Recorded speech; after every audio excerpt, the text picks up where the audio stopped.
welcome. I'm Nira Berry, life and happiness coach, and your host of Happy and Healthy, where we explore all the many ways of keeping you feeling happy and healthy. And remember to watch my Good to Know segment at the end of each show, where I've always got something good to share with you. So today we're going to learn all about the different opportunities and different programs that we have for women. And so please welcome my guest today, Patricia Maclay, and she is a commissioner for the Montgomery County Commission for Women. Correct. And so I thank you so much for being my guest today. My pleasure. Yeah, I know you do so many things and you oversee so many things for women, and I think it's really good. It's a wonderful opportunity for a lot of women to find out what's going on. So first of all, just tell us, what is the Montgomery County Commission for Women? The Montgomery County Commission for Women was founded in 1972, and it had a mandate to serve women in Montgomery County. And we are both an advisory to and a department of county government.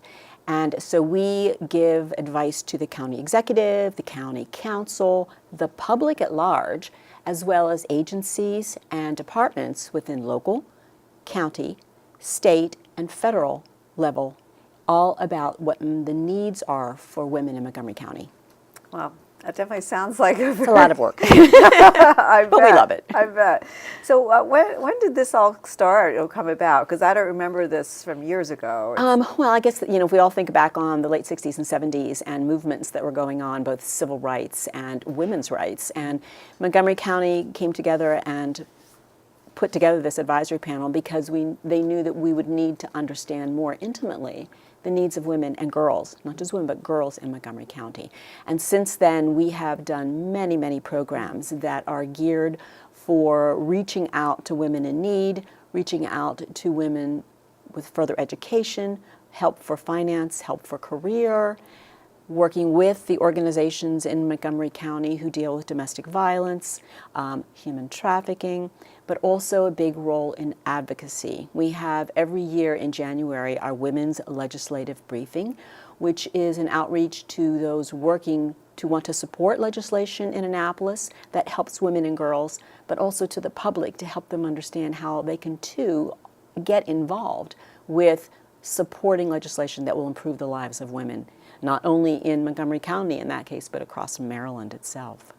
Yeah, when you improve the lives of women, you improve everybody's lives, yes. right? Yeah. You reach down to lift up, especially if you lift up a woman, you are lifting up society. Yeah, absolutely. And it's interesting, I didn't know that you also work helping girls as well. Yes. Yeah. Yes, we've taken, your future leaders are your women today and your girls. Course. And we, at our Women's Legislative Briefing in January, we have a separate set of classes that are for grades 6 through 12 that focus on good self-image, preventing bullying, looking at what that girl needs to try to help them through the next 6 years to become young women, and also to try to help them understand what leadership is and how they can go about becoming leaders themselves. Just this past Sunday, we worked and support strongly the Choose Respect program, the Choose Respect Montgomery, which is run by the Domestic Violence Organization, and it is to teach healthy dating. And so important. What is the definition of healthy dating? And when can you recognize that dating may have emotional abuse, physical abuse, sexual abuse, financial abuse, which is often not thought of by kids, as well as technical with the texting and the bullying. That's so true.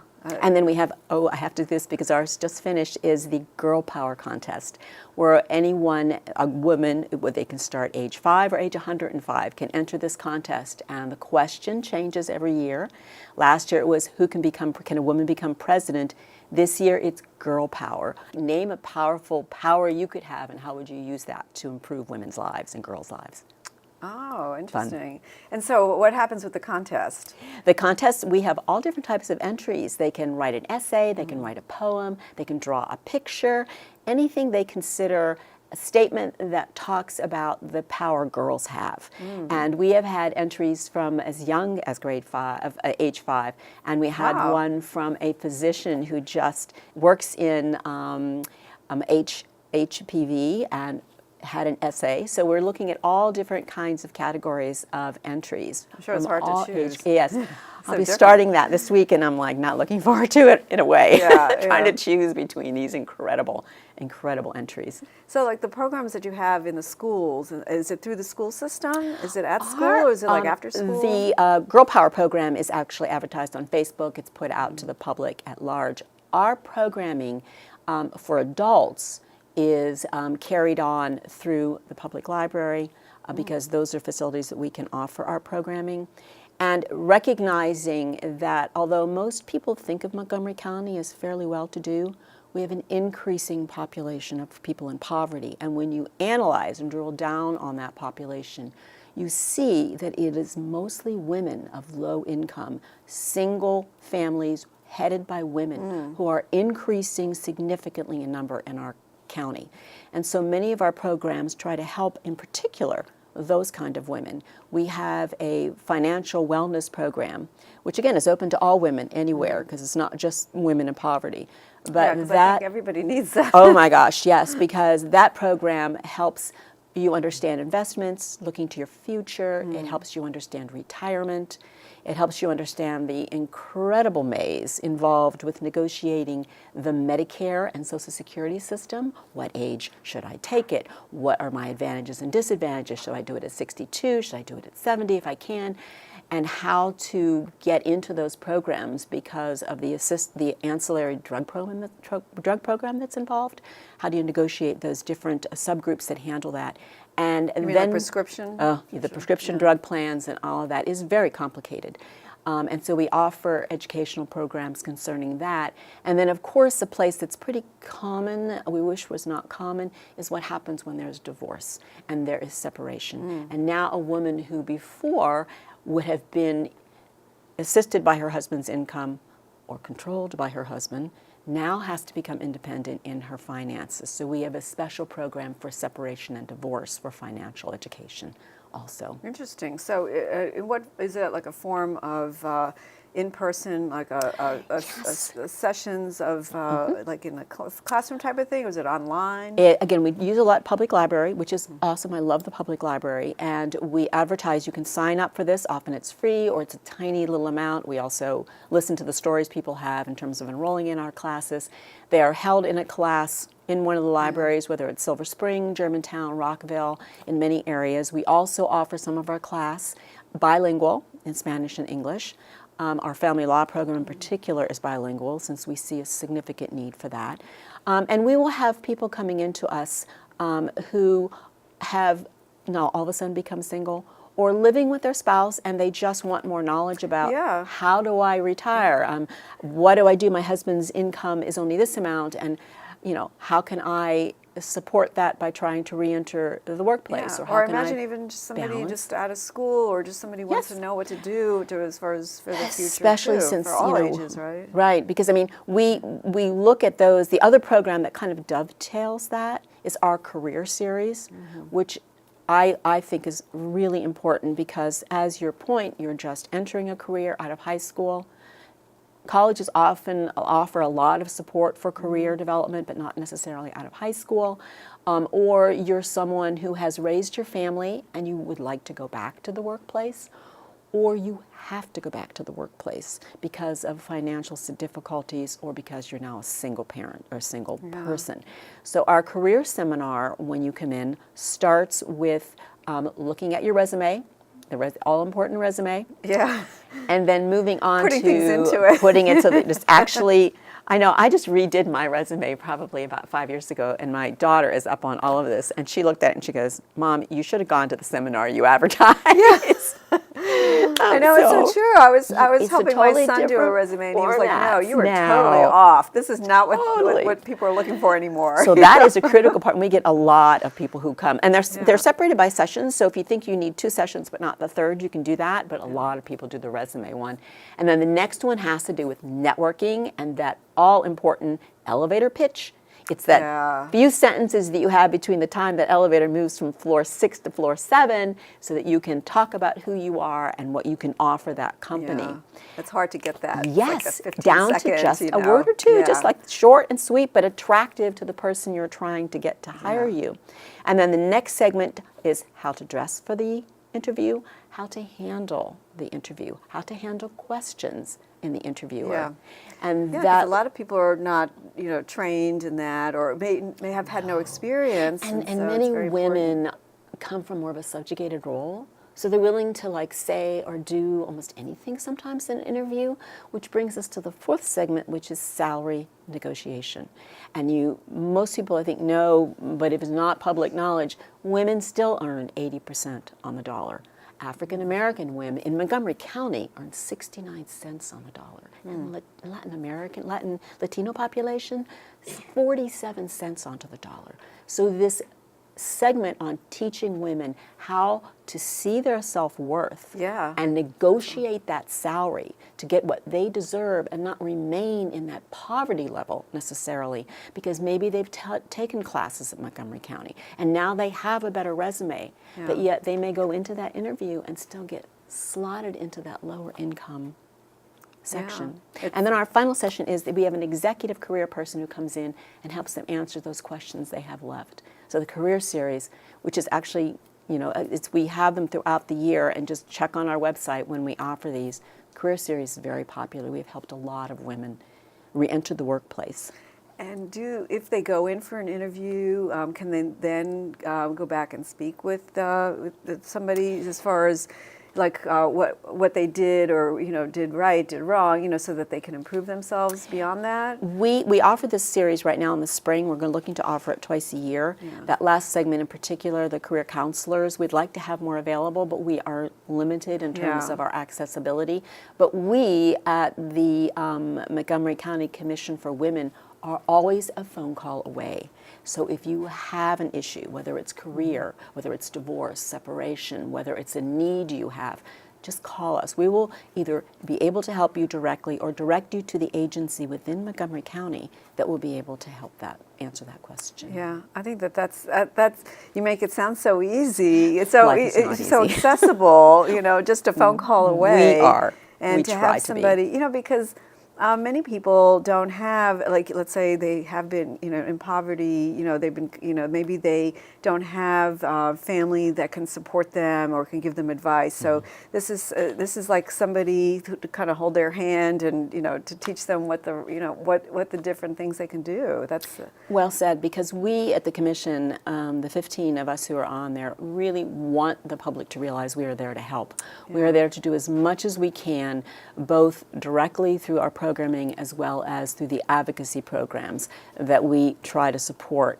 I mean, there was legislation this year that some of which was helpful and passed, but some of which didn't, that still needs to get to the public to be able to support and protect. One of which was pregnancy discrimination, which still occurs in Montgomery County and Maryland. Sure. And so, yes. Well, that's the really important point, that that if they need help, you're just a phone call away, and that's it's unbelievable that there is such a thing like that, and I think that's really wonderful.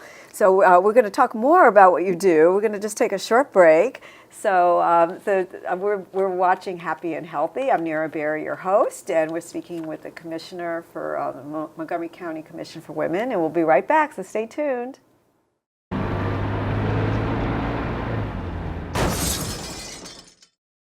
Hi, welcome back. I'm Nira Berry, your host of Happy and Healthy, and we're speaking with the Commissioner for Women. So Patty, let's continue speaking about, maybe you could tell us more about the programs that the Commission has. One of the main things we try to do with our programs is reach the diverse population and offer as much education as we possibly can. And in particular, as we were discussing before, returning into the workplace or looking for financial improvement in the person's individual life. But one of the programs we have been working on for quite some time has to do with the incarcerated population of women who are incarcerated in our area in Montgomery County, and looking to try to help them re-enter society in a way in which they maintain self-worth and return to be productive citizens in our county. And that can be very difficult because in Maryland in particular, among other states, the male population has a lot of attention to the reentry into society, but not so much women. In That's fact, interesting. I didn't there know is that. not even a reentry facility or program available. There is, but it's very limited, and it's not like the halfway house kind of situations that men have. So we've been working diligently to try to create a better program for women to be able to reenter into society, because many of these women went into prison for things that you would go, really? They ended up in prison for doing just that, kind of like the Tale of Two Cities with the candlesticks. And so giving these women a chance to return to society, to return to their children, and to be productive people is very important to we at the Commission. Yeah, it is very important for their children to see them being productive and, you know, being role models for them, you know, that they've been able to be productive members. That's amazing. So do you have like any examples of women that have gone through the program, and, you know, what's transpired? Oh, many of the women we've helped through the program have been able to acquire jobs, to go back and be able to become productive citizens in their communities. So do they do this when they're in the jail facility itself, or right afterwards? There's a two-level to that conversation. One, we do have programs that work within the prison system that we support. As complicated as helping them with career, as simple as collecting socks, because there's a need for socks. But looking at Maryland in general, there has been legislation that has been tried to be moved this session to create actually more physical facilities and more physical help for these women, but it has not yet passed. And so we always ask the population, the public, to try to look at this legislation and call their senators, call their assemblymen, call their delegates and their representatives to support these kind of issues. And that's again where our women's legislative briefing in January, for those women out there who feel a call to help other women, whether they want to help them in poverty, help them as refugees or immigrants, or help them in the incarceration system, to think about coming to our women's legislative briefing to learn how to do it and to learn where to get involved, because there are so many issues that are pertinent for women that need, because women, and everybody has their, their my goodness, particular interest, yes, and yes. that And if you can help. take what excites you and gets you to want to get involved in our society, that just improves overall. Like I said, when you reach down and it's a woman who's reaching down, you're raising all of society. So support that. And when you're helping somebody else, you're helping yourself, and that's makes all kinds of good chemicals in your body. Yeah, absolutely, absolutely. So tell me more. I know you have a STEM program and a scholarship based around that. Again, as a Commission for Women and Girls in Montgomery County, we have attention for both, and we love to cultivate positive stories and positive programs for our youth. And one of the directives that we have is to try to support STEM. So we are a supporter. And that's such a big thing nowadays. Very important. And we support Montgomery College with a scholarship program that supports someone who is in one of the STEM fields of research. Many of those students will finish at Montgomery College, many transfer to the University of Maryland or another university to pursue their career goals. But that money is critically important when you begin to realize that many in Montgomery College often don't have enough food to eat, sometimes don't have a place to stay, that they enroll in the college to try to improve who they are. And a shout out to Montgomery College for the work they do in trying to help these students get through. So our scholarship program is geared towards STEM, and an example of one of our recipients is this year's recipient, who is actually graduating from a program in architecture and construction. And she is an immigrant from Africa who came here, with help was able to enroll at Montgomery College, and is now getting her degree. And why does she want this degree? She wants it because she wants to be able to go back and build decent housing for people in her home, in her community. She wants to build housing that is affordable, that will help those who came from a story and a life similar to hers.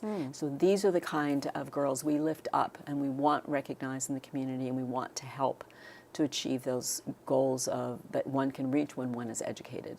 Yeah, so every year there's a... Yes, every year we have the scholarship fund. Is it just one, or...? We wish we could do. Yeah. Anybody out there who wants to come help support the scholarship fund, yeah, we are there. Please give us a call and send us.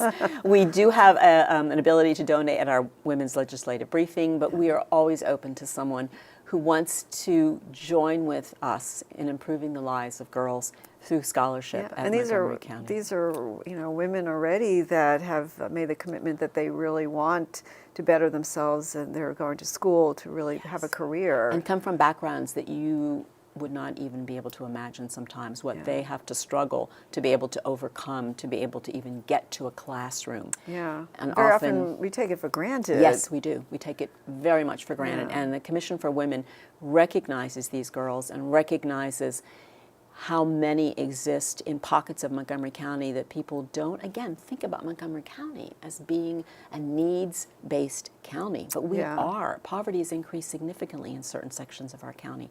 And so our programming tries to reach out to support those people who need, whether it's financial literacy, whether it's career opportunities, whether it's just, I need help, direct me to where I can get a pro bono attorney or someone to help me that will help me because I am not able to feed my children at home. That's what we try to do, not only direct programming, but also directing people to where they can get that help. Oh, so, and I know you have a lot of other programs. So I know you have a self-defense program. Yes, our self-defense. I'm always interested. It is really interesting because when people think of self-defense, they think of only like doing physical self-defense. But self-defense, for example, women will come to us and go, well, I live in a good community, but I have a night job now. Or I have a job where I'm not always sure the clientele that come in that I'll feel safe. So our self-defense course is very much about teaching physical self-defense, how to get yourself out of a situation in which you have gotten into where you feel physical safety, whether it's just walking down the street or, again, sexual harassment that happens and sexual abuse. But it's also, heads up, look at where you're going, and this is what you can do so that you don't get into those situations, which is critically important that we don't think about when we think about self-defense. And our self-defense courses operate throughout the whole year, so you just need to go to our website to take a look at when is the next one, where is the next one. We're all over the county. And that's the same for all of our programs. You can just easily find them on the website. Many of them are individual dates that you can go to, and I want to go to that part of it. I don't necessarily want to go to that part of it. And available, again, for women and girls in the county. Great. Is there another program you want to highlight before we finish? Oh, let me think. I can't think of any. I think I've covered just about all of them. I'm sure that we also work in conjunction with domestic violence and human trafficking. We support those organizations in Montgomery County. Domestic violence is definitely on the rise across the country, but also in Montgomery County. And the human trafficking has become a significant problem in our county as well as across the country. So we work to advertise and work with those, support those programs that are being conducted by the Human Trafficking Task Force and the Domestic Violence Task Force. Like I said, our Choose Respect Montgomery that we support every year has that incredibly great program for youth to learn what is a healthy relationship? Because many times the youth come in and their home situations may not necessarily reflect what is a healthy relationship. So they don't have a good model. So they don't have good models. They don't understand. One of the things recently in the course, this past Sunday, as I said, we had it, was pointing out financial abuse, where one of the two partners will be demanding the other buy them a Coke, or, oh, they broke that, you need to pay for it, or can you buy tickets to the movie?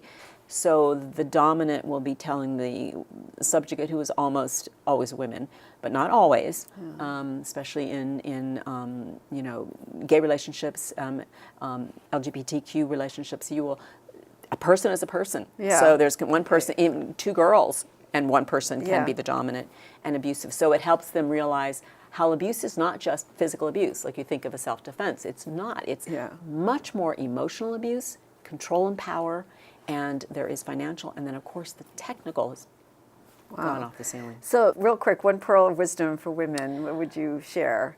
Be yourself. Be who you are, because who you are is the best person. You're better than anyone else is ever going to be. We all have talents and skills, but many times they're hidden because we don't believe in ourselves. Oh, I love that. That's wonderful. So thank you so much for being my guest today. You've given us so much great information.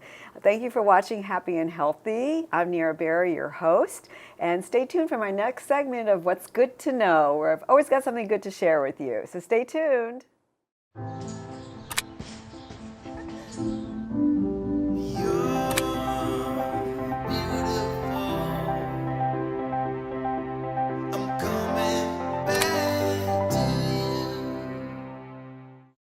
Hi, I'm Nira Berry, health and happiness coach, and your host of Happy and Healthy. And now it's time for What's Good to Know. And what's good to know is to be able to stand up for yourself. And really, that's part of being happy overall in life. And you may say, Nira, why? Why is that important? Well, as a life coach, I can tell you that standing up for yourself, for your values, is really important, because living your life in sync with your values is always important and always part of your overall happiness. And you can sometimes let people explain away and maybe stand up for you, but really no one else can explain things and stand up for you the same way that you can. And, don't you want to defend yourself and explain and protect your passion and your values as much as you understand it to be, that you want others to understand? And remember that no one else has the power but you. You are the only one who can set the tone for how people treat you, and you set the rules and the details of how you want to be treated in life. Don't you want to be treated with respect and kindness? Well, you have to teach people that that's what you want. And so when you stand up for yourself, and don't be quiet about it, just go for it and really tell people how you want to be treated. You'll live a much happier life. Because you don't want to live a life where you feel hurt or humiliated or disrespected. It's really a basic human right to stand up for yourself. And I feel it's very important. And so it's up to you to put an end to if somebody's disrespecting you or making you feel less than. And so it's really just up to what you can tolerate it, but it's really vital to your overall happiness.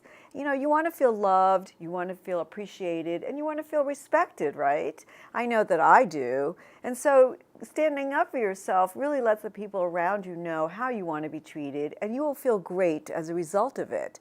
And then everything in life you'll be able to conquer, because you'll know that you have the strength to be able to do it. So let me know what you think about it. I'm Nira, the happiness coach, and you can reach me at info@niraberry.com. You've been watching Happy and Healthy. I'm Nira Berry, your host, and I hope you have a happy day.